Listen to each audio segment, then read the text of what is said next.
Because I feel like early on you were like on your mountains with Little Pump and, you know, the no jumper type guys that we would associate you with. I rode the SoundCloud wave out, but you know, at a certain point I realized like this isn't really about, it's not really about like one particular genre of music, and really it's not even about like doing interviews. It's really about like building a business, putting a team together. I still love doing the interviews, but I also just like at a certain point, like a lot of this shit just seems kind of silly. Like, you know, I'm like standing on stage with like a 16-year-old kid and he's chanting "fuck J. Cole" to the audience, and it's like I'm getting blamed for it because I'm the only person who's 30 in the room.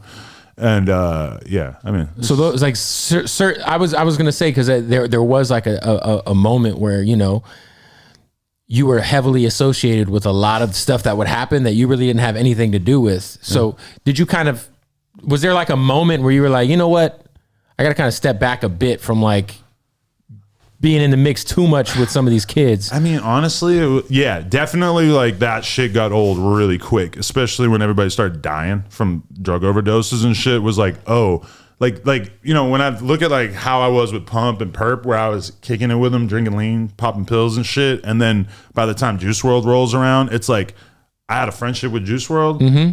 I would go to the studio with him. It was cool. But then I started to like be kind of uncomfortable with like, this dude's getting fucked up. And this shit ain't really like fun or cool. I don't feel like I'm responsible like being around this kind of stuff, because at that point I wasn't partying. I just stopped at one point. Like I was drinking, doing coke, doing pills, all this shit. I just stopped like a few years ago, and just all that shit kind of just stopped seeming fun to me, you know, in terms of where I'm at in my life. Like I just don't want to like see teenagers popping pills in front of me, especially if you're not like, it's like you're going like, you know how the studio sessions are, they could be very debaucherous.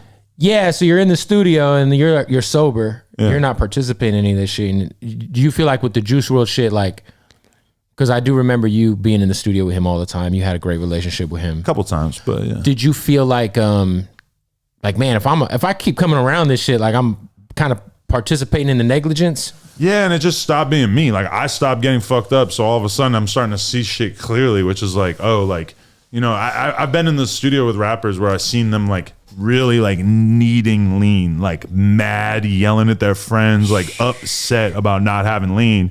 And then I think about it like, yo, like 2 years ago, this shit seemed cute to me. Like I thought the lean shit was all well and good, you know? And it's like, and I'm saying this, AD is probably thinking this, that he saw me drink lean the other day, but very, very rare occasion that like shit just don't seem cute after a certain point, you know? And for me, it's like at a certain point, you know, I had a fucking kid, and you know, I'm like serious about my business. I wake up at 7 a.m. every day. I'm not, he'll tell you that you can't get me to leave the house past midnight pretty much at this point in my life. He don't even answer his phone after 8.